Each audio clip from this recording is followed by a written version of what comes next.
Michael Thorbjornsen, Jr., Stanford. Michael Thorbjornsen, who ranks among the top 3 in all 4 major ranking systems, looks to join Patrick Rogers and Maverick McNeely as Ben Hogan Award winners from Stanford. He placed 4th at the 2022 Travelers Championship, the highest finish by an amateur on the PGA Tour since 2016, and just the 12th top 10 since 2000. He also logged a top 20 at the Hero Dubai Desert Classic. Thorbjornsen played at the 2022 U.S. Open and was a U.S. Palmer Cup squad member. He also reached match play at both the U.S. Amateur and the Western Amateur. In college play, he won the Pac-12 championships and the Fighting Illini Invitational. In all, he has 8 top 10s and a 68.77 scoring average. From Stanford, Michael Thorbjornsen. Come on up, Michael.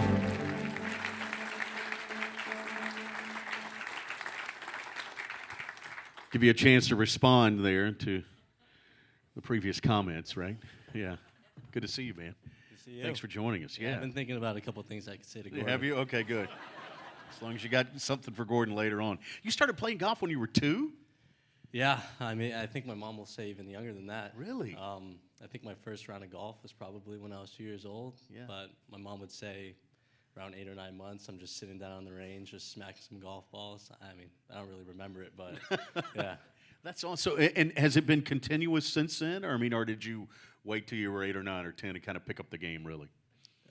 Definitely been continuous since then. I think I remember playing my first tournament when I was 5 years old. Yeah.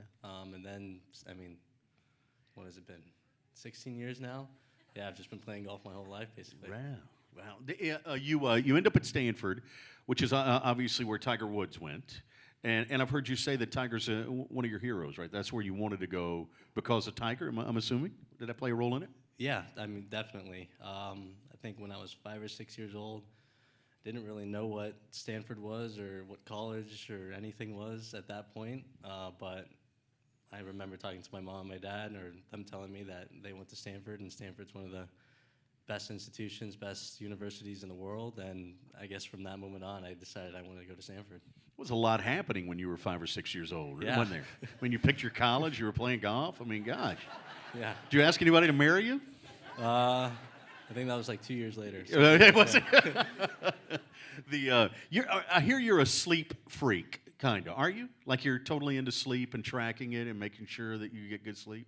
I try my best to, Yeah. I mean, I think everyone here loves to sleep. Everyone loves to sleep. But, yeah, I don't know what time it is now, but it's probably close to my bedtime. Right. Do you track it and try to, especially in season, is that super important to you? Yeah, it's definitely important. I mean, I don't have my Whoop band on. I noticed right that. I didn't know. I didn't notice you didn't have your Whoop band. I can see that, right. But yeah, I think it's really important. Especially when you're waking up and you're seeing a nice green number next to your recovery, it gives you some confidence knowing that, okay, I'm doing the right thing, I'm sleeping well, taking care of everything I need to take care of. It's just going to produce some good hormones for the rest of the day. Is it hard as a student athlete and as a college student to make that decision to say, sorry, fellas, I can't tonight, I got to go, you got to prioritize it? Is that hard? At times, I feel like it can be, but I'm staying with 3 of my teammates, and they're all older than me, so they're probably going to bed even before I am. Right. So they make it pretty easy, honestly. Okay, good. I'm probably getting to bed around 10:30. Okay. 11, Yeah. Your mom would like that. I'm glad she's happy. Yeah. I'm telling the truth, Mom. Exactly. You have a nickname? Yeah, I guess you could say that. Which one? Because people have been calling me Thor for some time. Thor, now. right? Yeah. There was an article I read where someone called you Thunder Cub too. What was that? Yeah. So I went to IMG Academy for my first 3 years of high school, and one of the coaches there was just kind of going through a translation of my last name. So Thor, translating to thunder, Bjorn is bear, and then Sen is like the son of. So my last name translates to the son of a thunder bear, and then for short, Thunder Cub. So that kind of stuck with me while I was over there. Yeah. And not many people know about that one right now. It's kind of just been... They do now. Yeah. You're welcome. Maybe that, Ryan, file that one away. You'll use that on the tour, right? Yes. Thunder Cub. I like it. But Thor is something that they do call you. Yeah. Yeah. Yeah. Thor has a hammer. He does. Yeah. How do you pronounce it? What's the hammer called? Because I think it's called like the Mjolnir. Is that right? Yeah, Mjolnir. Mjolnir. Yes. Marvel fan. Marvel fan. He is a Marvel fan. Yeah. Do you have a hammer in your bag? Yeah, I'd probably be my driver. Yeah? I mean, I don't hit as far as Gordon, but I'll hit more fairways than you. Okay. There it is. There it is. Sorry, Gordon. I teed him up for that one. Sorry about that. Yeah, I knew you were a Marvel fan. So, who's your favorite Marvel character? That one's pretty tough. I feel like Marvel right now is kind of on the decline. You think but so? I think you have to go with one of the big original Thank two or you. three, like Iron Man or Captain America. Spider-Man, maybe. Yeah, Spider-Man. He's kind of joined in a little late. Oh. I mean, there have been like 3 or 4 Spider-Mans now. Oh. But yeah, Spider-Man's up there. Okay. I mean, Yeah. Spider-Man. He's got to be up there. Yeah. I mean, I didn't realize that now there are characters called She-Hulk. yeah, I haven't been watching that really Okay. anymore. How about Nightcrawler? Do you know that Marvel character? I can't. Yeah. No, it's I don't not know if ringing it's a like a bell. fighting earthworm or something. I don't know. And then the last one, you Cowboy fans will understand this one. There's a Marvel character now called Wade Wilson. Remember the backup quarterback for the Cowboys back in the day? Yeah, there's a Marvel character. Do you know I Wade? know, yeah, he's Deadpool. Okay. Yeah, so that's his. He's more of like an anti-hero. He's Really? So we don't like him? Oh, we love him. He's a great guy. Okay.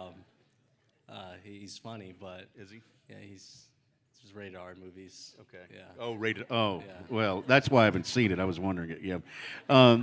Coach Conrad Ray has a show on Sirius XM. It airs on Monday nights, by the way, on PGA channel. Am I right about that? At 10 o'clock, is that right? Yeah, 10 o'clock on Sirius XM PGA channel. Have you ever been on his show? I have been. I know I've been there once. Yeah? I think he asked me to go in there a couple weeks ago after the Pac-12 win, but You turned him down?